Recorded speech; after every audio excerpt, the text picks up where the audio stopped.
آپ صلی اللہ علیہ وسلم نے تیسرا سوال کیا، فرمایا کہ یہ بتاؤ بنو اسلم قبیلہ تو بہت بڑا ہے، اس قبیلے میں سے کس شاخ کے ساتھ تمہارا تعلق ہے؟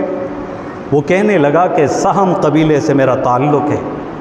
تو آپ صلی اللہ علیہ وسلم نے سیدنا ابوبکر صدیق کی طرف یوں دیکھ کر ارشاد فرمایا کہ ابوبکر تیرا بھی حصہ اس میں نکل آیا۔ اور اس سردار کے اوپر اس بات کا اثر اتنا زیادہ ہوا، وہ متاثر ہوا اور آگے آ کر کہنے لگا اشہد اللہ الہ الا اللہ واشہد ان محمد الرسول اللہ۔ میں بریدہ اسلمی سہمی اس بات کا اعلان کرتا ہوں اور میں اس بات کی گواہی دیتا ہوں کہ اللہ کے سوا کوئی معبود نہیں اور محمد صلی اللہ علیہ وسلم اللہ کے رسول ہیں۔ صرف قبیلے کا سردار اس وقت مسلمان نہیں ہوا، بلکہ وہ 80 کے 80 افراد سارے کے سارے امام الانبیاء محمد الرسول اللہ صلی اللہ علیہ وسلم کے دست انور کے اوپر بیعت کر کے مسلمان ہو گئے۔ وہ کسی نے کیا خوب کہا ہے، میں اکیلے ہی چلا تھا جانب منزل مگر، میں اکیلے ہی چلا تھا جانب منزل مگر، لوگ آتے رہے کارواں بنتا گیا۔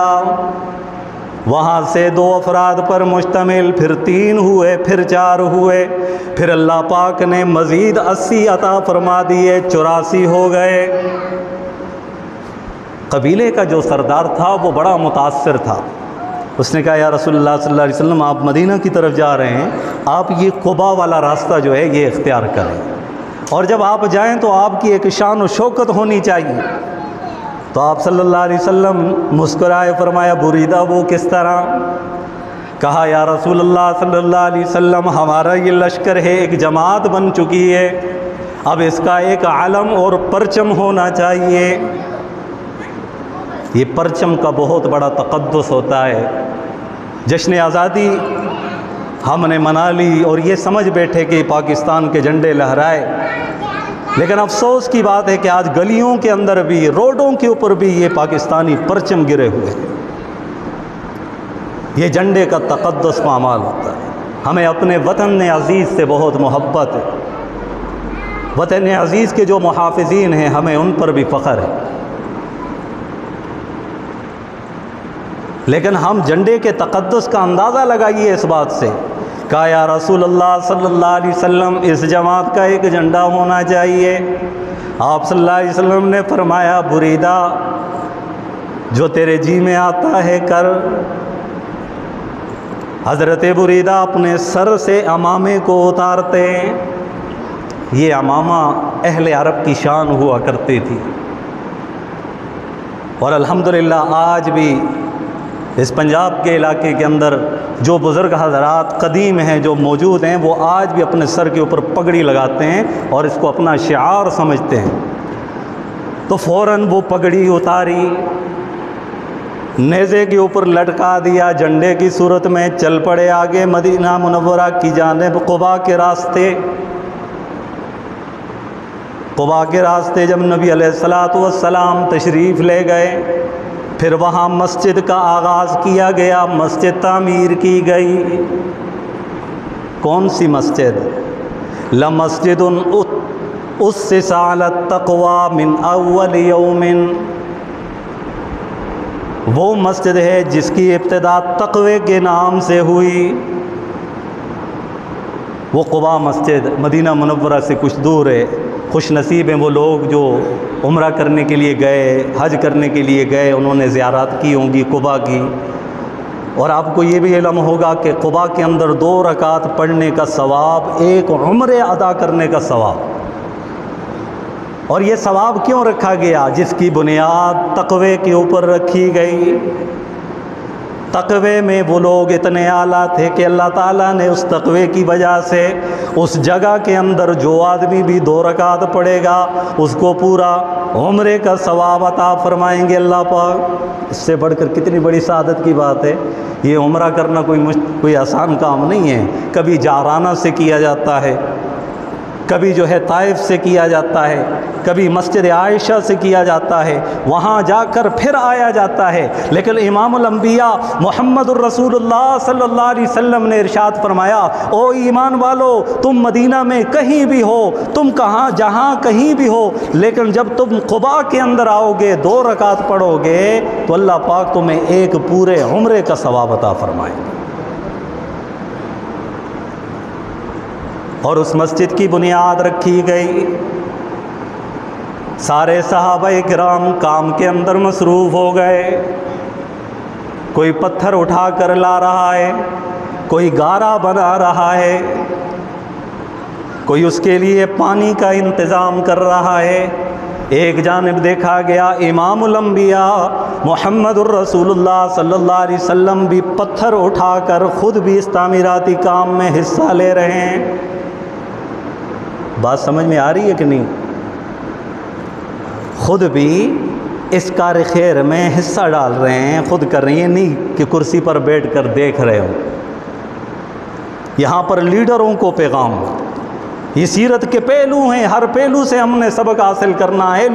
لیڈروں کے لیے پیغام ہے، رہنماؤں کے لیے، بڑوں کے لیے یہ پیغام ہے کہ اگر خدمت خلق کا کوئی کام لیا جائے تو کرسی پر بیٹھ کر نظارہ نہ کیا جائے، خود بھی اس کے اندر شامل ہونا، یہ بھی امام الانبیاء کی سنت ہے۔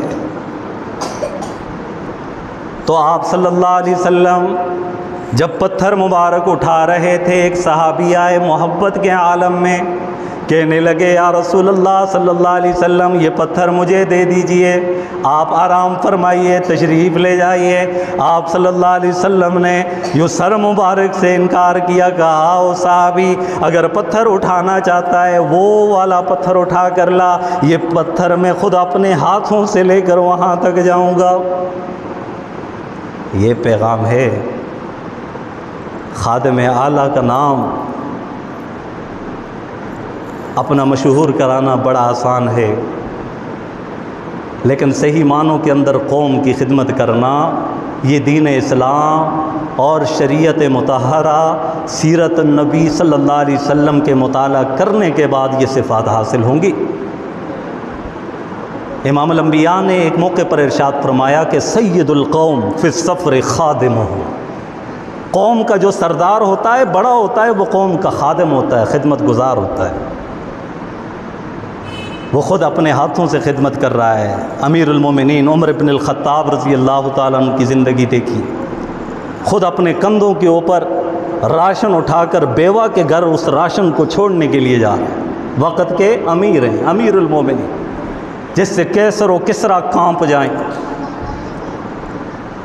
جس کے سائے سے شیطان بھاگے، جس کو امام الانبیاء نے دنیا میں جنتی ہونے کی بشارت، کیونکہ انہوں نے محمد الرسول اللہ صلی اللہ علیہ وسلم کے نظام سے نظام لیا تھا اور دنیا کے سامنے اس کو ظاہر کر کے دکھایا۔ تو بہرحال امام الانبیاء محمد الرسول اللہ صلی اللہ علیہ وسلم مسجد قباء کی تعمیر فرما رہے ہیں اور لوگ آتے رہے، آپ صلی اللہ علیہ وسلم کے ہاتھ مبارک پر کلمہ پڑھتے رہے، اسلام کے دامن میں آنے لگ گئے، ایک کثیر تعداد میں لوگ مسلمان ہوئے۔ پھر آپ صلی اللہ علیہ وسلم کا سفر، کیونکہ مختصراً بیان کرتا ہوں، جمعے کا وقت تھوڑا ہوتا ہے، اس میں اگر بیان کی جائے پھر ایک حصہ اور بن جائے گا، ٹھیک ہے، لیکن بہرحال پھر بھی وقت ہے۔ کتنے منٹ ہے؟ بڑا وقت ہے۔ قباء کے اندر قیام فرمانے کے بعد رسول اللہ صلی اللہ علیہ وسلم مدینہ منورہ کی جانب تشریف لے جاتے ہیں۔ ادھر مدینہ والے آپ صلی اللہ علیہ وسلم کے منتظر تھے، ان کی محبت کا یہ عالم، روزانہ اپنے گھروں سے باہر نکل جاتے، دور تک آپ صلی اللہ علیہ وسلم کو دیکھنے کے لیے آتے۔ انہیں پتہ چل گیا تھا کہ امام الانبیاء مکہ سے مدینہ کی طرف آ رہے ہیں، اندازہ لگا کر وہ اپنے گھروں سے باہر آ رہے تھے۔ کبھی چلے جاتے، سورج غروب ہو جاتا، امام الانبیاء نہیں دکھتے، واپس اپنے گھروں کے اندر پلٹ جاتے، پھر صبح کے وقت پھر استقبال کے لیے آگے چلے چلے جاتے۔ ایک مرتبہ یہ وہی مقام پر نکل پڑے تھے جب دور سے دیکھا گیا ایک مختصر سا قافلہ امام الانبیاء کی قیادت میں، سیدنا ابو بکر صدیق بھی ہمراہ ہیں، 80 افراد قبیلہ بنو اسلم کے لوگ بھی موجود ہیں، اس کے بعد قبا والے مسلمان بھی موجود ہیں، وہ سارے آتے رہے ہیں۔ جب مکہ کے لوگوں نے دیکھا، مکہ کی بچیاں جو اپنی چھتوں کے اوپر تھیں، آپ صلی اللہ علیہ وسلم کے استقبال کے لیے جب دور سے دیکھا کہ ہمارے محور آ رہے ہیں، ہمارے محب آ رہے ہیں، ہم جن سے محبت کرنے کے لیے یہاں پر جمع ہیں، یہاں پر اکٹھے ہیں، آج ہمارا وہ محب آ رہا ہے، تو بچیوں کی زبان پر یہ جملے جاری تھے، طلع البدر علینا من ثنیات الوداع، کہ آج ہم پر 14ویں کا چاند طلوع ہوا ہے۔ محبت برے الفاظ دیکھیے کہ آج ہم پر 14ویں کا چاند، وہ امام الانبیاء کے استقبال کرتے ہوئے۔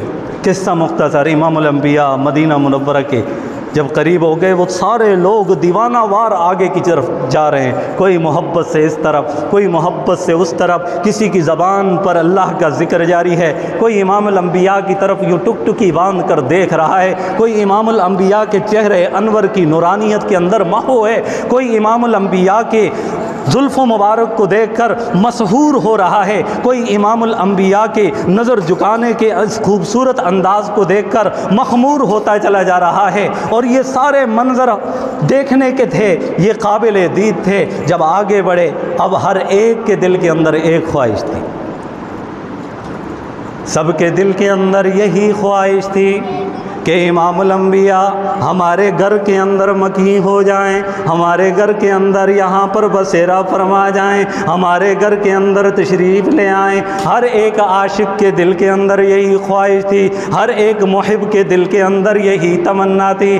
امام الانبیاء کی کوئی اونٹنی کو یوں پکڑ رہا ہے، کوئی اس جانب پکڑ رہا ہے، کوئی ساتھ یوں ہاتھ لگا رہا ہے، کوئی اس جانب ہاتھ لگا رہا ہے، کوئی آہستہ آہستہ چل رہا ہے، کوئی تیز قدموں کے ساتھ چل رہا ہے۔ امام الانبیاء نے فرمایا دعوها، اس اونٹنی کو چھوڑ دو، فإنها مامورة من اللہ، کیونکہ یہ اللہ کے حکم سے آئی ہے، اللہ کے حکم پر جس کے گھر کے سامنے بیٹھے گی میں اسی گھر کے اندر مکی بنوں گا۔ ذرا آپ دیکھیں یہ محبت کے جملے ہیں، جب امام الانبیاء کی محبت دل میں ہونا پھر بندے کے جذبات پر بھی کنٹرول نہیں ہوتا، پھر انسان کے دل کے اندر سے وہ بات نکلتی ہے جو حقیقت پر مبنی ہوتی ہے، کیونکہ یہ عشق مصطفیٰ اگر کسی کو حاصل ہے اس کا ایمان مکمل ہے۔ عشق مصطفیٰ کسی کے دل کے اندر نہیں ہے، محمد الرسول اللہ صلی اللہ علیہ وسلم کی محبت نہیں ہے، وہ ایمان والا ہی نہیں ہے۔ ایمان کی بنیاد محمد الرسول اللہ صلی اللہ علیہ وسلم کی محبت دل کے اندر بسانے سے ہے۔ جب اونٹنی چلتے چلاتے چلتی رہی، یہاں تک کہ ایک صحابی رسول کی قسمت کا ستارہ جاگ اٹھا۔ حضرت ابو ایوب انصاری رضی اللہ تعالیٰ عنہ کے گھر کے سامنے وہ اونٹنی بیٹھ گئی۔ اونٹنی بیٹھ گئی، ابو ایوب انصاری آگے دوڑتے ہوئے گئے، سامان اٹھایا اور آگے کی طرف روانہ ہوئے۔ تو اس وقت ان کا انداز کیا ہوگا؟ وہ لوگوں جس ہستی کو مہمان بنانے کے لیے تمہارے دل میں خواہش تھی، میرے دل کے اندر بھی تھی، اور دیکھو میری قسمت کے اوپر ناز کرو کہ آج محمد الرسول اللہ صلی اللہ علیہ وسلم اللہ کے حکم سے یہ اونٹنی آ کر میرے گھر کے سامنے بیٹھی۔ حضرت ابو ایوب انصاری رضی اللہ تعالیٰ عنہ سامان لے کر اندر اپنے گھر کے اندر داخل ہوتے ہیں۔ گھر کے دو حصے ہیں، دو پورشن، دو منزلیں، ایک نیچے والی ایک اوپر والی، لیکن وہ کچی منزلیں تھیں، گارے والی۔ نیچے ہلکا سا اس کے اوپر جو ہے وہ لکڑیاں، کھجور کی چھال رکھ کر اس کے اوپر کیچڑ لگایا جاتا تھا، وہ انتہائی کچی۔ لیکن اگر کوئی رونق طریقے سے اوپر منزل میں رہنا چاہتا تو رہ لیتا تھا، لیکن اتنی مضبوط ہوتی کہ وہ منزل گرنے کے قابل نہ ہوتی، تو اس لیے اس کے اوپر دوسری منزل بنایا کرتے تھے۔ حضرت ابو انصاری رضی اللہ عنہ فون کے لیے، یا رسول اللہ صلی اللہ علیہ وسلم یہ گھر کے دو حصے ہیں، آپ اوپر تشریف لے جائیں اور میں گھر کے نچلے حصے میں۔ آپ نے فرمایا ابو ایوب نہیں، ابو ایوب نہیں، کیونکہ تمہیں پتہ ہے لوگ مجھ سے ملنے کے لیے آئیں گے، لوگوں کا آنا جانا لگا رہے گا، تو اگر آپ لوگ نیچے ہوں گے میں اوپر ہوں گا تو آپ کو تکلیف ہوگی۔ ہے امام الانبیاء کتنا جو ہے اپنے صحابہ کا، انسانیت کا خیال رکھا کرتے تھے۔ یہ ہمیں سبق ہے، یہ سیرت کے پہلو یوں اپنے جذبات دکھلانے کے واسطے بیان نہیں کیے جاتے، بلکہ یہ سیرت اس لیے سنائی جاتی ہے تاکہ جو ہے ہمیں اس میں سے جو موتی ملیں اس کو ہم اختیار کر کے اپنی زندگیوں کو حسین بنا لیں۔ اور ادب کا عالم دیکھیے ادھر ابو ایوب انصاری، کہا یا رسول اللہ صلی اللہ علیہ وسلم آپ کا حکم تھا تو آپ پھر چل پڑے ابو ایوب انصاری اوپر والی منزل میں۔ ابو ایوب انصاری رضی اللہ تعالیٰ عنہ خود فرماتے ہیں کہ جب اوپر منزل میں ہم گئے، رات کا وقت ہوا، امام الانبیاء نیچے منزل پر تشریف فرما تھے، میں ایک کونے کے اندر سمٹ گیا، میری بیوی دوسرے کونے کے اندر سمٹ گئی، اور ہم چل بھی نہیں رہے ہیں، کہیں ہمارے پاؤں کی آہٹ سے امام الانبیاء کو کوئی تکلیف نہ پہنچ جائے، کہیں ہمارے چلنے پھرنے سے امام الانبیاء کے آرام میں کوئی خلل نہ آ جائے، اس لیے جو ہے ہم سمٹ کر یوں بیٹھے ہوئے تھے۔ انسانی فطرت ہے، نیند کا غلبہ آتا ہے۔ حضرت ابو ایوب انصاری فرماتے ہیں کہ جب نیند کا غلبہ آیا نا تو اچانک پاس رکھا ہوا جو پانی کا گھڑا تھا مٹی کا، وہ ہاتھ لگنے کی وجہ سے پانی نیچے گر گیا۔ جب پانی نیچے گرا تو میری تو نیند غائب ہو گئی۔ بیوی کو بلایا اور میں نے کہا کہ یہ دیکھو پانی، انہوں نے گھر کے جو کپڑے تھے ان سے اس پانی کو پونچھنا شروع کر دیا، اس کو سکھانا شروع کر دیا تاکہ یہ پانی نیچے نکل کر امام الانبیاء کے کمرہ شریف کے اندر نیچے پانی نہ چلے جائے جس سے آپ کو تکلیف نہ پہنچے۔ وہ پوری رات اس اپنے کپڑے کی وجہ سے اس پانی کو جذب کرنے میں مصروف تھے، پوری رات گزر گئی لیکن نیند نہیں کی، سوئے نہیں۔ محبت اسے کہتے ہیں، محبوب کے ساتھ محبت ہو تو محبت اس انداز میں ہوتی ہے۔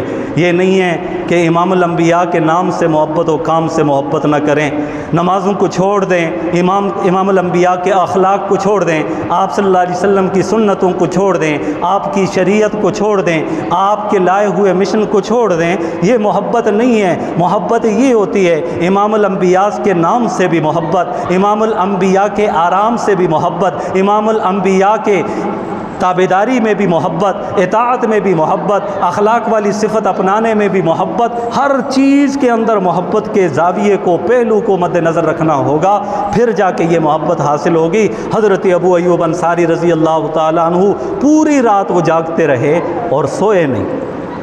صبح کا وقت ہوا، ابو ایوب انصاری رضی اللہ تعالیٰ عنہ نبی علیہ السلام کی خدمت میں حاضر ہوئے، عرض کی یا رسول اللہ صلی اللہ علیہ وسلم آپ اوپر تشریف لے جائیے، ہمیں نیچے رہنے دیجئے۔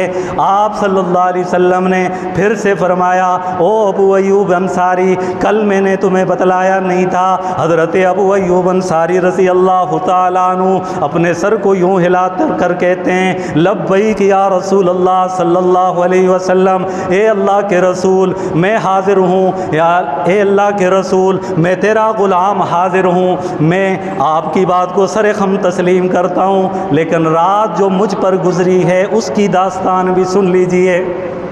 پھر رات والا قصہ سنایا کہ اس طرح ہم نے رات گزاری، پوری رات مجھے نیند نہیں آئی۔ امام الانبیاء نے جب اس صحابی رسول کی محبت کو دیکھا، احترام کو دیکھا اور اس کو سراہا، اور امام الانبیاء خوش ہوئے، اور آپ صلی اللہ علیہ وسلم نے فرمایا ٹھیک ہے ابو ایوب اب میں اوپر رہتا ہوں، تم نیچے ہی رہنا۔ اور پھر اس موقع پر ایک حکم سامنے آیا ہے، شریعت کے کئی پہلو سامنے آتے ہیں، ان میں سے چند کو ذکر کرتا ہوں۔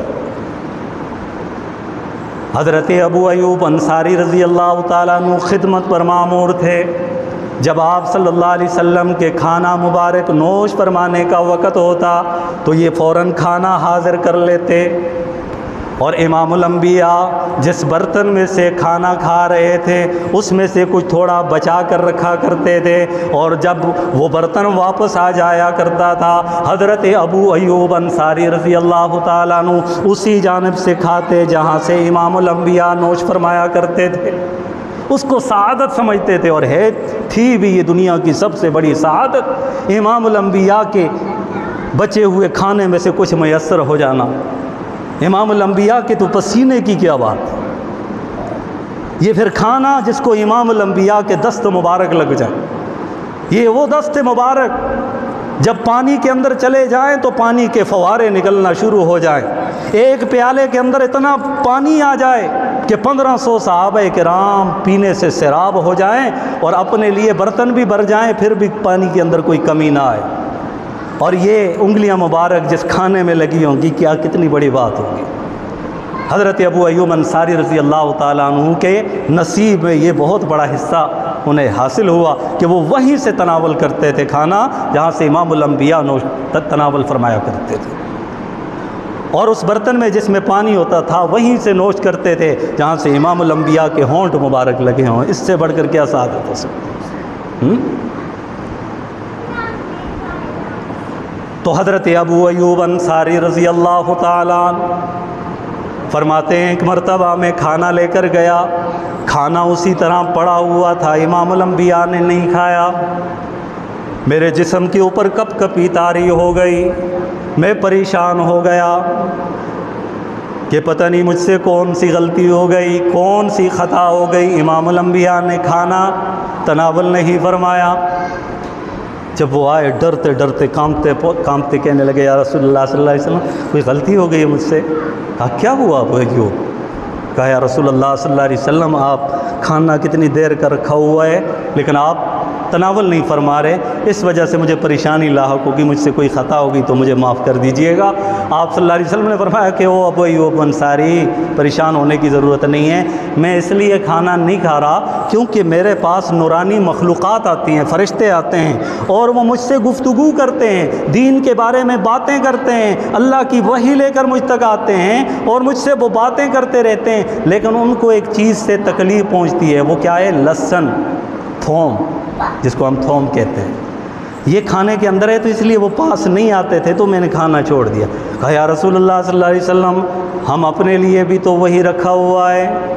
آپ صلی اللہ علیہ وسلم نے فرمایا کہ تمہارے لیے وہ ٹھیک ہے، جائز ہے، حرام نہیں ہے، تم کھا سکتے ہو، کیونکہ میرا معاملہ جو ہے وہ فرشتوں کے ساتھ ہے، میرا معاملہ فرشتوں کے ساتھ ہے، اس لیے میں اس میں پرہیز کرتا ہوں، یہ کوئی منع نہیں ہے، حرام نہیں ہے، لہذا تم اسے کھا سکتے ہو۔ تو امام الانبیاء کی سیرت کا ایک پہلو یہ بھی ہمارے سامنے آیا۔ تو امام الانبیاء محمد الرسول اللہ صلی اللہ علیہ وسلم جب مدینہ منورہ کے اندر وہاں پر حضرت ابو ایوب انصاری رضی اللہ تعالیٰ عنہ کے گھر کے اندر آپ صلی اللہ علیہ وسلم رہائش پذیر تھے، تو لوگ آتے رہتے تھے، دور دور سے لوگ آتے تھے، اور آپ صلی اللہ علیہ وسلم کے سامنے بیٹھ کر کسی کے دل میں اسلام کے متعلق بات ہوتی تو وہ آپ سے سوال کرتا، کسی کو کوئی سوال کرنا ہوتا آپ سے سوال کرتا، کوئی قرآن کی تعلیم لے کر جاتا، آپ صلی اللہ علیہ وسلم نے تعلیم اور تعلم کا یہ سلسلہ وہاں پر جاری فرمایا، تعلیم اور تعلم کا سلسلہ جاری فرمایا اور لوگوں کو سکھانا شروع فرمایا۔ یعلمہم الکتاب، یہ نبوت کا پہلا منصب ہے، کتاب کا علم سکھانا۔ آپ صلی اللہ علیہ وسلم کے تبلیغ کے 4 اسباب ہیں، ان میں سے پہلا یعلمہم الکتاب، کتاب کا علم سکھانا، یہ سب سے افضل تبلیغ ہے، سب سے بڑی، کیونکہ اللہ تبارک و تعالی نے قرآن مجید کے اندر امام الانبیاء کے اوصاف بیان فرمائے، اس کے اندر جو اوصاف بیان فرمایا اس میں پہلا وصف یعلمہم الکتاب، کتاب کا علم سکھلانے والے۔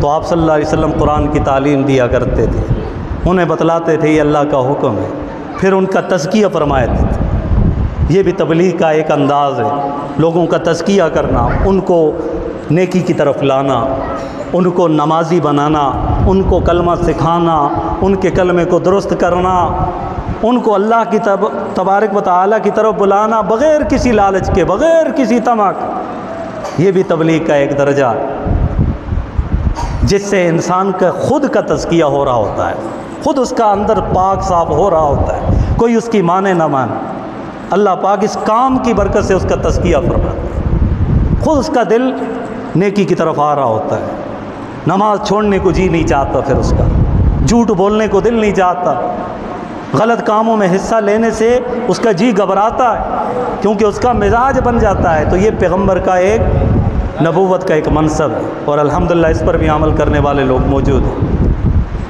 اور پھر سنت کی تعلیم کہ نبی علیہ الصلوۃ والسلام کی سیرت بتلانا، سکھلانا، ہمارے لیے تو اللہ تبارک و تعالیٰ نے زندگی گزارنے کا بہترین نمونہ کون بنائے ہیں؟